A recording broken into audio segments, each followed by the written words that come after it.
అనామికలో ఉన్న ఆరుతో పాటు అమర్, నిర్మలమ్మ, సదాశివం గారు వీళ్ళందరూ కూడా ఆరు పుట్టి పెరిగిన అమ్మ అనాథాశ్రమానికి వస్తారు.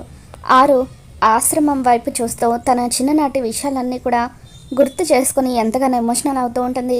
ఇకప్పుడు సదాశివం గారు అమర్తో, ఏరా అమర్, ఏమైంది, ఎందుకు అందరినీ బయలుదేరి ఆశ్రమం దగ్గరికి రమ్మని చెప్పావు అని అంటూ ఉంటే, అప్పుడు అమర్, ఆరు చనిపోయిన దగ్గర నుండి ప్రతి నెల తను చనిపోయిన తేదీన ఆశ్రమంలో నేను భోజనాలు పెట్టిస్తున్నాను నాన్న.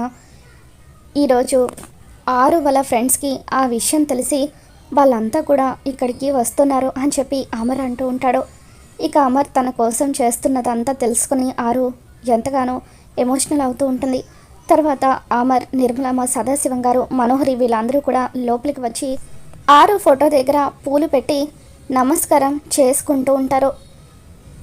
తర్వాత కొద్దిసేపటికి ఆరు వాళ్ళ ఫ్రెండ్స్ అందరూ వచ్చి మనోహరిని హక్ చేసుకుంటూ ఉంటారు. ఇక వాళ్ళు మనోహరితో, మనోహరి నీకు ఒక సర్ప్రైజ్ ఉంది అని చెప్పి అంటూ ఉంటే, ఏంటా సర్ప్రైజ్ అని మనోహరి ఆశ్చర్యపోతుంది. అప్పుడే శృతి అటువైపుగా నడుచుకుంటూ వస్తూ, నేనే ఆ సర్ప్రైజ్ని అని చెప్పి అంటూ ఉంటే, శృతిని చూడగానే మనోహరి టెన్షన్ పడుతూ ఉంటే, అనామికలో ఉన్న ఆరు మాత్రం ఎంతగానో ఆనందపడిపోతూ ఉంటుంది. మరి శృతి రాకతో మనోహరి కుట్ర బయటపడబోతుందో, ఏం జరగబోతుందో మళ్ళీ మన ఛానల్లో తెలుసుకుందాం. ఈ వీడియో మీకు నచ్చినట్లయితే ఒక లైక్ చేయండి.